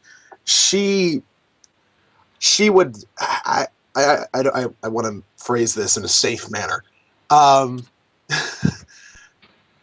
When you meet somebody who is a self-described nymphomaniac, you are very excited about the prospect, but then you realize that they want sex all night long. I'll be woken up in the middle of the night at 3 o'clock. Let's do it again. I'll be woken up at 5 o'clock in the morning. Let's do it again. As soon as I wake up to go to work, let's do it right before you go to work. It's very constant, and it's very tiring, and it's different from what I'm used to. So as far as I guess you can't really say that it's sex addiction, but it's somebody who really, really, really enjoys it at the very least. Well, no, let me, I'm not saying there's not problems. I'm not saying that. I'm saying there's no such thing as sexual addiction. People do things for psychological reasons. For example, one way to deal with depression is have lots of sex. One way to deal with depression is to masturbate a lot. I have had people saying I'm addicted to masturbation, I'm addicted to pornography. But when you look, as a psychologist, if I look underneath the hood, so to speak, get underneath and look at what's driving this behavior, you soon realize it's not sex. Sex is the symptom. And that's what we need to understand. If somebody is engaging in destructive behavior, whether it's sex or the concept for dangerous activities, climbing mountains or something, I don't know. I'm a mountain climber, so I've got to be careful on that one. You have to look underneath and say, what might be driving this? It could be an excessive, obsessive compulsive disorder of some kind. It could be a personality component. It could be depression. And that's why it's important to look at this as a whole psychological a person, not just the sex. Here's the problem. Religions love this idea of sex addiction. Why? Because it makes you feel guilty about something and brings you back to church. I'm not going to tell somebody sex addiction. I'm going to tell somebody, let's try and understand what might be driving these poor choices on your part. Now, I don't know this woman, and I do not do diagnosis without knowing somebody, but let's just talk about this self-described nymphomaniac. Like I said earlier, women have a much bigger capacity for sex than men do, so that right there can count for some of it. The other thing is she's finding ways to compensate for fear of loss, fear of abandonment. There's people who are, they have an incredible need to be connected with somebody else. It's very needy. It's need-based, and it's unhealthy. That could be driving. So if I was working with her, I'd say, well, let's try and understand what drives you to want sex so much. How much of it's because you just need to feel connected to another human being, and is there other ways to be connected to human beings besides sex? I'm not going to condemn her for her sex drive. I'm going to help her understand what might be driving it. It may or may not the number of times she wants sex per night. You may be exhausted anyway. I don't know. By the way, send her my way. Yeah, I think to be honest, if I'm going to speak personally here, I think everybody should encounter a nymphomaniac at one point in their life. I'm just saying. It's a good experience. It's a tiring experience, but it's a good experience. So that's just my input as far as that goes. So we have another question from the audience. Monkey Ballster is one of our. He's been dogging us for a while, and but he asks a fairly sensible question, I think. What is your opinion of what is known as the Oedipus complex? Do you think it's valid? Where does it come from? All those kinds of details. Well, that goes back to Freudian psychology, which I have very little use for. I'm more a rational behaviorist, and I think the concepts of Oedipus, Electra complex, that's the flip side of Oedipus, is Electra complex. Those are pretty early concepts out of Freudian psychology that goes clear back to the 1910s and earlier. I don't think they got much relevance here today. We have a hell of a lot more understanding of neurology. We have a lot more understanding about the biochemistry of the brain.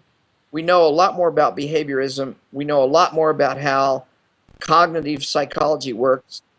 We just don't have a need for those concepts anymore. I like looking at a good Model T, a Ford Model T going down the road, but it was manufactured in 1912. Would I want to own one? No. Well, yeah, I'd want to own one for its collector's value, not for its transportation value. And that's kind of what we see. It's a part of the history. We don't believe the world's flat. We think the world's round. Well, Oedipus, Electra, Freudian psychodynamics were really our early understanding, early attempt to understand what's going on inside the brain. And it was an Earth is flat hypothesis. We've since kind of gotten beyond that. So yeah, that's my answer to your question. There's so much to learn about psychology and neurology and biochemistry. So I would encourage your questioner to go look at those things and treat Freud as a nice historical footnote. Yeah, I mean, for Freud, he was a good foundation for what we consider to be modern psychology, only in the same sense that we consider, Aristotle, Socrates to be good foundations to Western thought and philosophy. I mean, sure, they started a lot of stuff, but they also got a lot of stuff wrong. Yeah. So. Well, Watson was a contemporary of Freud's, and I think Watson gave us a hell of a lot more good psychology than Freud ever dreamed of. And B.F. Skinner came along. He gave us even better psychology. And then probably after him came Dr. Albert Ellis, who gave us even better psychology. And it just kept going. And I was a student of Dr. Ellis's back in the late 70s. Like you said earlier, I'm an old man, so I can remember some of these things. All right, so we have 20 minutes left in the show. Got to try and find a way to fill up the rest of the show. So I guess I'll just ask you this question. What was it like going to colleges that are specifically aimed for Christians? Well, I went to Friends University. That was fun. Talking about my personal experience? Yes. Oh, yeah. Well, I went to Friends University, and they required 2 religion courses during the course of your bachelor's degree. I didn't just take 2. I took 4. I was very interested. And I didn't find it. Friends was a Quaker school. It was a pretty liberal Quaker school. So I didn't find it particularly restrictive. What I found was restrictive was my home environment. And my wife, my first wife, she went to an incredibly fundamentalist college called Ozark Bible College in Joplin, Missouri. And if you guys seen the news, that's where the big tornado hit a couple of years ago and killed all those people. But I remember my wife, I'd go over to take her out, and they had a curfew of 10 o'clock on weeknights and 11 o'clock on weekends, and they would make her kneel down on the floor to make sure that her skirt touched the floor. If your skirt didn't touch the floor when you kneeled down, then you couldn't go out. That's so weird. Yeah, it was. But here's the funny thing. They were so sex negative. They were so paranoid about these 18, 19, 20-year-old kids having sex, and they would try to restrict them. But every semester, several girls would leave college and never come back. And you always had the hardest time finding out, well, what happened to Sally or what happened to Jane? And almost inevitably, they got pregnant. Yeah. And all too often, they got pregnant. Either they were preacher's kids or they got pregnant with a preacher's kid. Preacher's kids were terribly sexually active. And, they had learned the charms of religion from their fathers. And a lot of these preachers have affair after affair after affair. And I saw this as I was growing up. I saw in one year, I saw 8 different ministers get caught having affairs just in our little town, Wichita, Kansas. Now, I misspoke. I said 1 year. Over a 10-year period, I saw 8 different ministers get caught. Now, if you're smart enough to run a big church, it's not to get caught very often. So if 8 ministers got caught over a 10-year period, I'm thinking it probably happened 80 times, not 8 times. It's just the way it works. So what I saw was more the restrictiveness, not in the colleges. Now, here's another interesting thing. I went to Scarrett College for Christian Workers, and it was obviously a very religious school. I soon learned that half of the students there were gay or lesbian. And I don't think I'd ever met a gay or lesbian person my whole life. And I go to this college, graduate school, and here's all these gays and lesbians. Of course, they're kind of under the cover, but it's like a school seemed to attract those kinds of people, gays and lesbians. And it was quite an education, right? Being a fundamentalist from Wichita. But it was a Methodist seminary, and My whole family knew I was going to hell the minute I went to a Methodist seminary. By the way, I guess there were too many gays and lesbians, and the fundamentalists didn't want to support them anymore. I don't think that's a very good answer to your question, because I didn't experience a really big problem, as my wife did, but not me. Oh, Jesus. I apologize that I'm very distracted, because there is someone in the chat room that is just completely screwing things up for everybody. So we have a potential caller, I believe. The caller wants to talk about playing God and population control. I'm not quite sure what that means, but I'll go ahead, with Zulu's permission, I'll go ahead and bring him in. Is that okay, Zulu? Yeah, you can go ahead. All right, I'll go ahead and bring him in then. And if you could give him a call, Zulu, I think you're the one that needs to do that, since you're the host. I don't have him on my contact list, so he needs to send a request to him. And I apologize for the problem with the chat. I have no idea what's going on. I think we should probably contact Dog TV to get that sorted. Yeah, there's some guy who's making a bunch of different accounts, spamming the chat, and it's really screwing things up. Anyway, Sub-Zero Bob, welcome to the show. What do you have to talk to Dr. Ray about? Okay, so I got banned from the chat. I'm sorry about that. It's just it's getting very hectic in there, trying to get rid of the spammer at the moment. So give me time. Yeah, Okay, and so also just to let everyone know, the spammer is actually taking account names that are very similar to account names in the chat. So if you do get banned by accident, please don't take offense to it. It's just we're working on it, basically. Yeah. Yeah. Go ahead. But Zulu, you know who I am, so you're gonna put me back in, right? You're in. So ask your question, please. Okay, good. So basically I was listening, and one thing that caught my attention was when we were talking about the scale of the sexual interest, if it's a lower scale or high scale.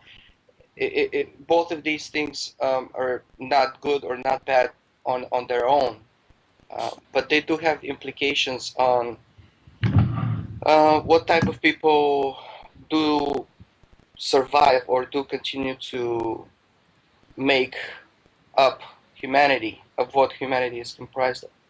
So my question was to say that if a group of people with lower interest in sexual desires is sort of say like not naturally selected, but almost like artificially selected, wouldn't it get to the point where we start to ask questions that are like godlike questions, more like why do we have to be born if we have to die? Like it's like meaningless to live, because it's actually inefficient in a way, because you're born and then you have to die. It just doesn't make sense, more or less. I mean, that's my train of thought right now. It's in a rambling mode. It's still not, and a lot of the things that I do is like that. So I apologize for that. Well, Ed, you just described biology. It happens to every organism on the planet. So I'm sorry to say, you're going to live, you're going to die. So let's figure out what we do in between. That's my attitude. And there's no God's going to tell you what to do in between. And there's no God's going to reward you when you're finished. Yeah. But I do think the fact is we have a genetic component to us. And that genetic component pushes us different ways. It's pretty obvious if you think about something as obvious as common as extroversion and introversion. We know there's a huge genetic component to being extrovert or introvert. And you're not going to change it. If you were born an introvert, you're not going to flip to become an extrovert sometime later. That'd be very unusual. And if you're born an extrovert, you're not going to flip and become an introvert.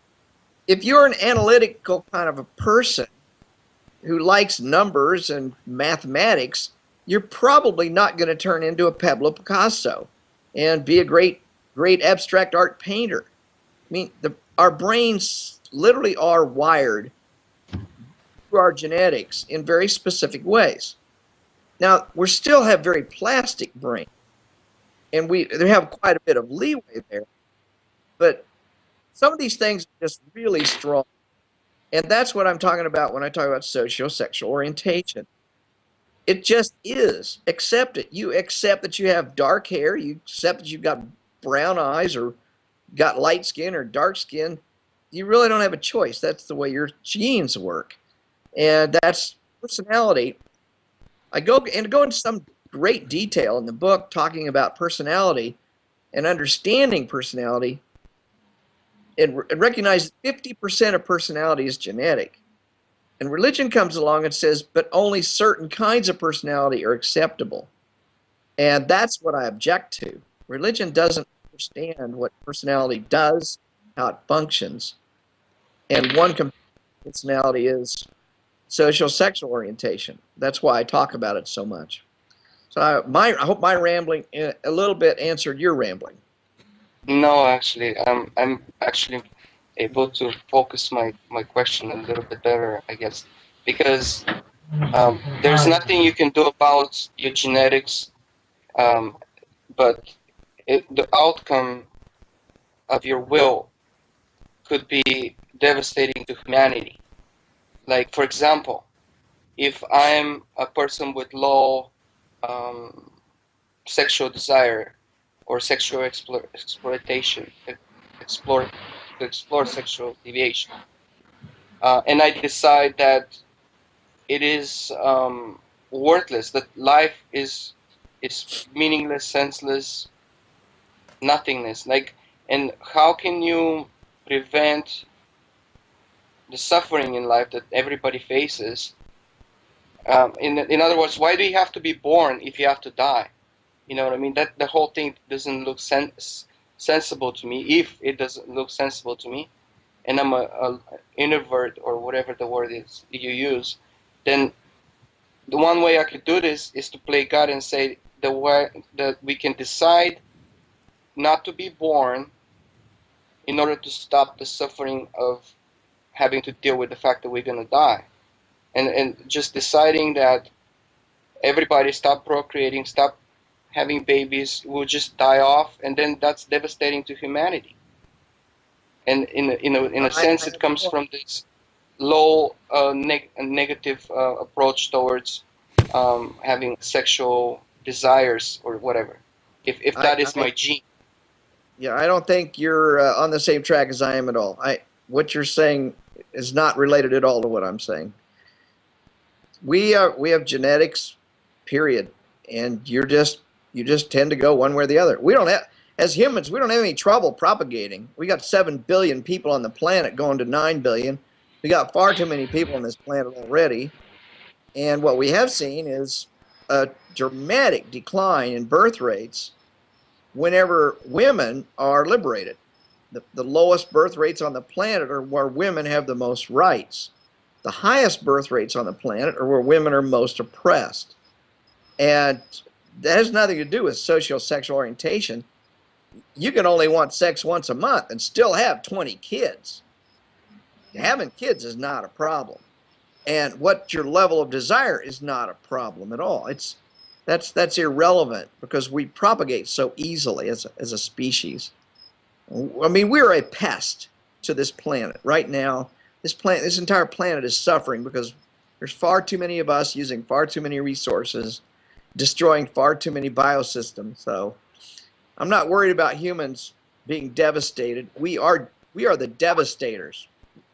It's not us that are getting devastating, it's our planet that's getting devastated.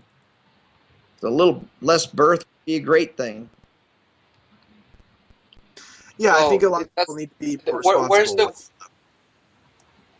Where does will have a play in this? Like, if I'm a low sexual guy, and then I have to force myself to have sex in order to procreate, in order to ensure the continuity of our species, whereas, like, I stop forcing myself. I just give up that will, and I say, you know what, forget it. It's not worth it. It's actually better if there's no humanity on this world, on this planet. You're confusing I don't a whole lot of propagate, things. and I promote that. Can I intervene here? You're confusing tons of things. Go be a philosopher. Go talk to a philosopher somewhere. It has nothing to do with the biology I'm talking about. Also, whether you have meaning or life, that's your choice. Whether you have sex or not, that's your choice. You may be an asexual person. You just may not like or need sex at all. Some people are like that. And there's nothing right or wrong about it. I've known a number of asexual people. They're perfectly fine people. They seem to find all sorts of meaning in life. They write books. They teach courses. They take college. They seem to be just fine. Meaning and sex can or cannot be related. You make that choice. So do whatever you want with your sex life. I don't care. But don't, what you're asking is not tied to ultimate meaning and purpose in the world. You'll have to figure that one out. But at which point does like the population of these genetic people gather together and say, well, we think that this is that what we think our like genetics dictate us is, and then they just mandate it for everybody to decide that the humanity is the pest and get rid of it off the planet and stop procreating and start lobbying government or making their will the primary will over religion or whatever. Like, well, you're in the realm of science. Genetics is the background of it. And you're saying, in the realm of science fiction right now. I don't have much to say about that. You're in science fiction, and you're talking about something called eugenics, which is obviously wrong and it's not even eugenics. Human right. It's not even eugenics, Dr. Ray. This is a not very well kept philosophical stance called antinatalism. And the notion of the stance is that humanity as a whole will always suffer the longer that we exist. Therefore, we should have no more kids so that we should all die out. It's a very Philistine, as far as I'm concerned, philosophical. Yeah. It sounds like it's related to nihilism.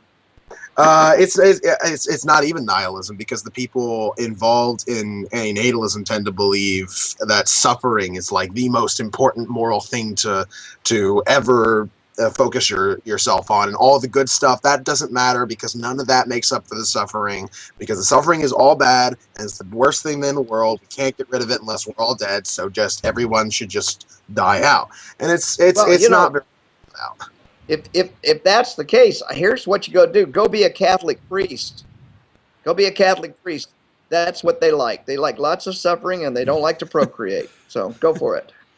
But I think that's not, that's not right. I don't think that's equated with that. I think they're actually on the exact opposite.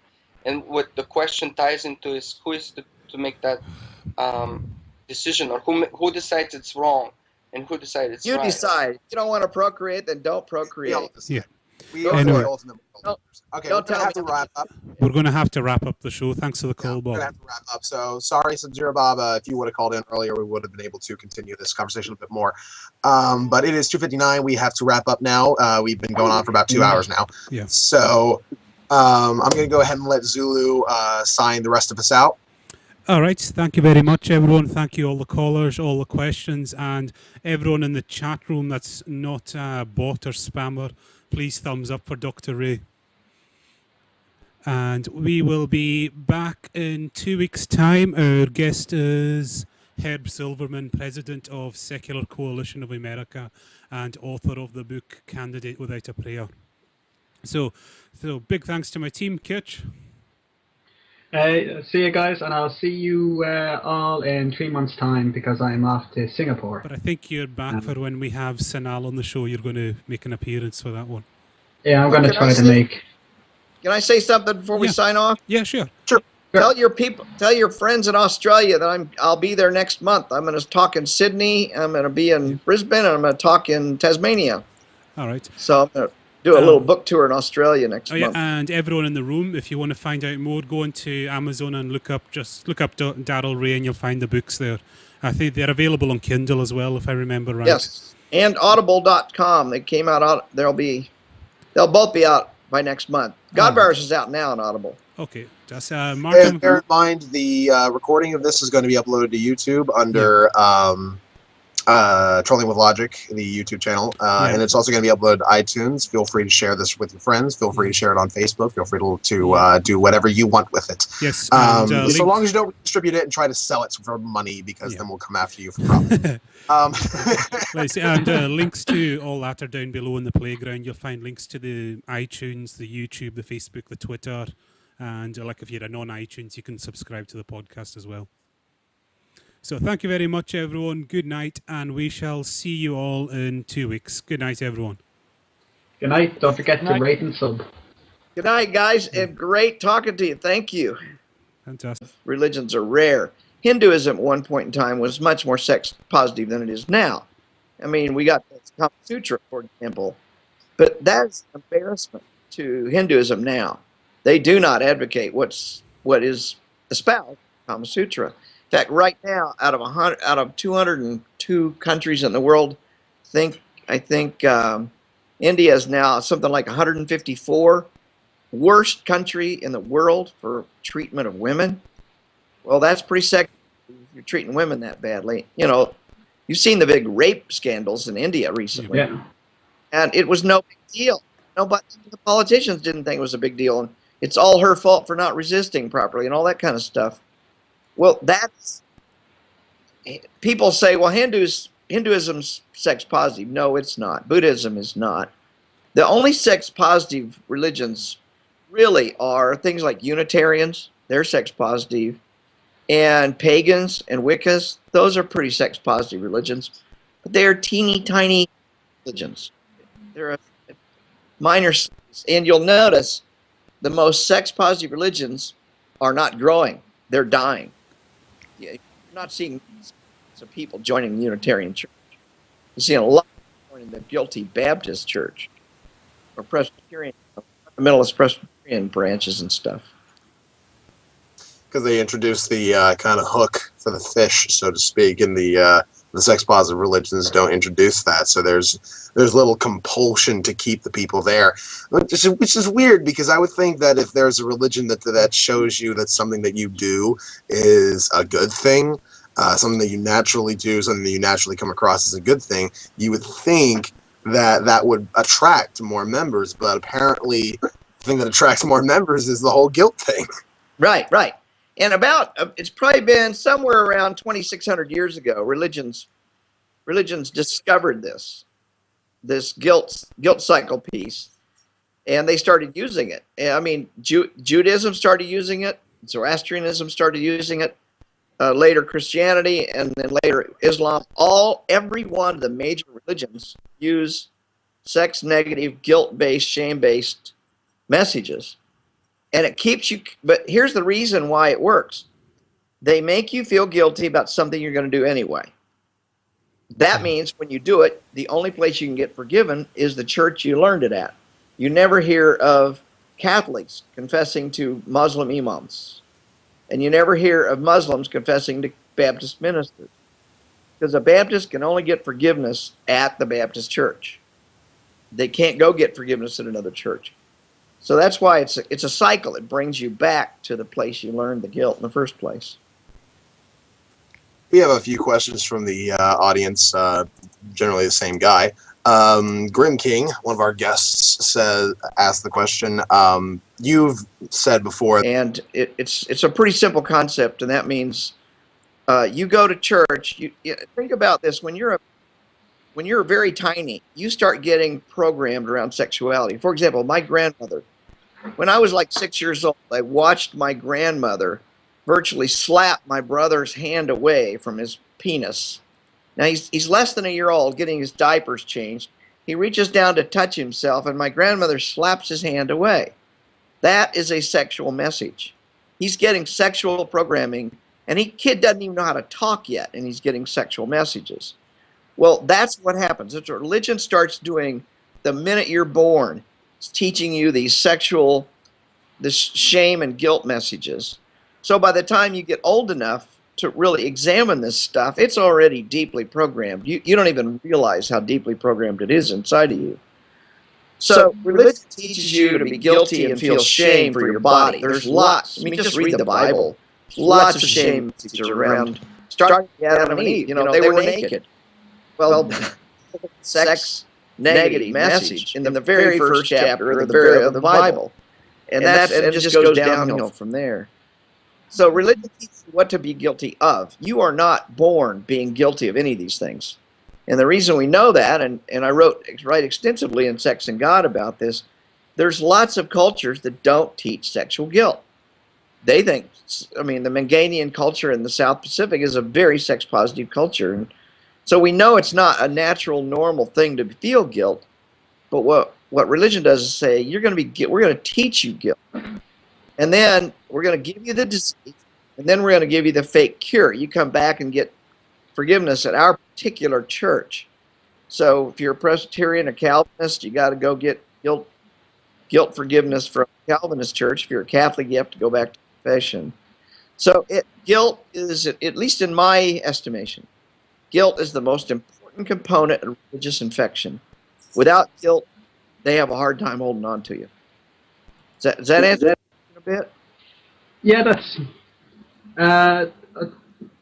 It's funny when sorry. Yeah, that really does answer my question. It's just, what about the religions that I know of that promote finding their deity through sex? Are there certain cultures that might do that? They're very, very rare, and let's be careful about that, because some advertise themselves one way but act a different way. For example, Buddhism. Buddhism we hear about, it's really California Buddhism. You go look at Thailand Buddhism, you go look at Tibetan Buddhism, those are very sex negative. Buddhism is a very sex negative religion. But you listen to the California Buddhists talk about it, you can find God through sex kind of stuff. Yeah, in California maybe, but you don't see that. Those kinds of, you're from Pennsylvania, it's tough if you're raised in a deeply religious area. I never spoke to an atheist in my whole life until probably I was almost finished with college. I'd never even met an atheist. So it's kind of hard to get out if you don't even know there's options.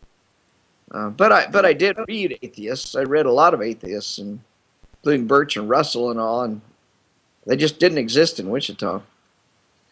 But I'm glad I did, and having fun doing it. It's kind of fun to go back. I go back to they've got Skeptics of Oz every year in Wichita. The Wizard of Oz is from Kansas, and so I go back and speak at the Skeptics of Oz convention every year in Wichita. It's always kind of fun to kind of thumb my nose at all the fundamentalists that are still there. Needless to say, none of my relatives will speak to me anymore, but not a big loss. I didn't really care to have to go to their house and pray every time. So anyway, get to your question a little bit. It really does. I understand what you mean when you say like the first atheist you spoke to was like very late in your life. I mean, myself, I actually don't even know of any atheists in my area at all. Like even at the first college that I went to, I'd have to go straight down to the state college, which is a couple hours away, if I'm going to meet anybody like that. My first encounter with atheists was actually on YouTube. Watching Thunderfoot's videos about creationists, watching the Atheist Experience episodes that were uploaded to YouTube. I didn't know anything about it. I was like, this is weird. This is different. Of course, at the time, I still was very skeptical about Christianity, mainly because I think I got lucky. And I'll say this, like, if my family grew up in a small town and we went to church every day, and up till the age of 10 I was going to church every day, every week. I was going to Sunday school every week. I had a church youth group that I went to every Wednesday. I was big into the church. I was a fundamentalist. I believed in the literal interpretation of the Bible. I was exceedingly scared of hell. Like, that was one of the big things. And I didn't actually have time to step back and take a look at my beliefs until we ended up moving to a different town. And my family was like, well, there's no churches nearby, so I guess we're not going to be doing the church thing right now. We won't be focusing on that. So I didn't end up going to church for a while. You stepped out of that bubble. Yeah, I ended up not going to church for a while, which gave me a chance to actually look at what it is I was believing. And I went, this stuff really doesn't make a whole lot of sense when you think about it. So I ended up kind of being a backslidden in a way. So yeah, that kind of was my leading, at least through agnosticism. And I was an agnostic for about like 3 years. It is just past 6 p.m. in the UK, just past 1 p.m. Eastern Standard Time. We are, we're a kind of semi-regular blog TV/podcast on issues of atheism, religion, science, skepticism, and secularism. Just to let you know, you can call in later or at any point. Just add the Skype contact, throw in with logic, send me a PM, let me know the gist of your question, and we'll add you in time. Also, by calling in, you grant us permission to use your likeness for later uploading. Okay, with that out of the way, I'll introduce my guests for the evening, and as always, Kitch. Hey guys. And Mortimer. Hi everyone. And the second week in a row, you're getting into a habit now again, Lundy. Big Lundy. And now to do a proper introduction of our guest, away you go, Lundy. All right, welcome to Join with Logic, everybody. Allow me to introduce our guest for today, writer of a couple fantastic books, the first being The God Virus, How Religion Affects Our Lives and Culture, and the second being Sex and Secularism, What Happens When You Leave Religion. Doctorate in Psychology, graduate of Vanderbilt University, one of the most entertaining old men that you'll ever meet, Dr. Darrel Ray. Good to be on with you guys. Good to have you on the show, Dr. Ray. Yeah. Would you rather I just call you like Darrel or? Yeah, my friends call me Darrel. My enemies call me Doctor. Yeah. All right, I'll just call you Darrel then for the show. So, first thing that I noticed when I was looking up details for the introduction and all that kind of stuff, I found that you were raised a fundamentalist Christian in Wichita, Kansas. Yeah, you don't get much. That's where they murdered Christian doctors. How do you get from being a fundamentalist Christian in pretty much the epitome of fundamentalist Christianity as far as geography goes to being an outspoken atheist author and psychologist? I don't understand that. Well, that makes two of us, so yeah. I don't know. It just didn't quite take. I talk in my book Sex and God. I actually look at the genetics, and there's quite a bit of evidence that religiosity is genetically based, and I think my genes got screwed up somewhere along the line. I was the oldest in the family, the goody shoes of the family, and 4 boys. All my brothers were, they were all out there screwing up and having fun, and I was being good and going to church every Sunday.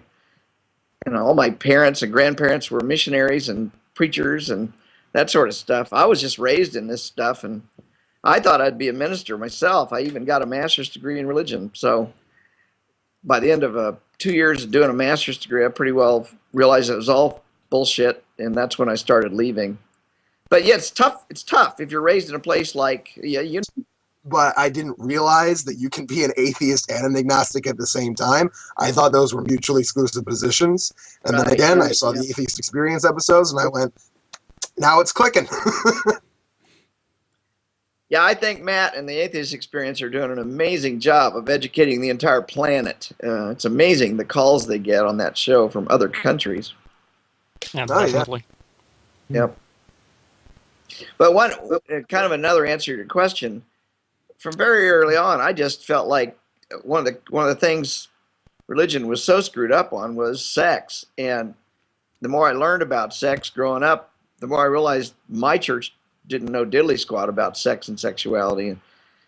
And, as a psychologist, you deal with sex a lot. And when I went into my doctoral work and started really getting serious about understanding human sexuality, that's really the straw that broke the camel's back. You can't understand human sexuality and still believe the bullshit that most churches put out about sex. They're not based on anything biological. They're based on dogma.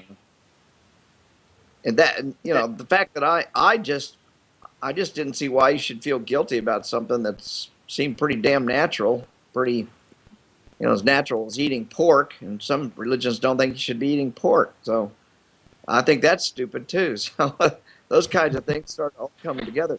But like you say, if you're raised in this stuff, you have to get outside the bubble.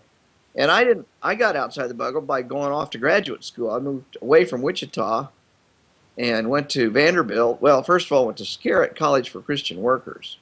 Now that's where I got my master's degree, and you can imagine what that had in it. And then I went on to get my doctorate, and that was really getting out of the bubble, dealing with human sexuality and dealing with psychology. You know, once you understand how the brain works, it really makes a big difference, and you start understanding why religion gets so deeply infected in people's brains. Now, I just wanted to ask. Okay, go ahead, Kitch. I just want to ask, where does this guilt come from about sexuality and being expressive of your sexuality? I just want to know, where does that, is that embedded in religion, or is there something else that religion might be taking the cover for? You know what I mean? Is it the mindset, or? Well, Kitch, it's an excellent question. I usually don't get that question this early in my conversation, so thanks. That's really insightful. Well, I talk about something in my first book. Actually, I have written 4 books. The God Virus is my 3rd book, but the first 2 are on totally different subjects. So in the God Virus, I talk about guilt, and then in Sex and God, I talk about how it ties into religion and sex. But first, you have to understand something that I call the guilt cycle.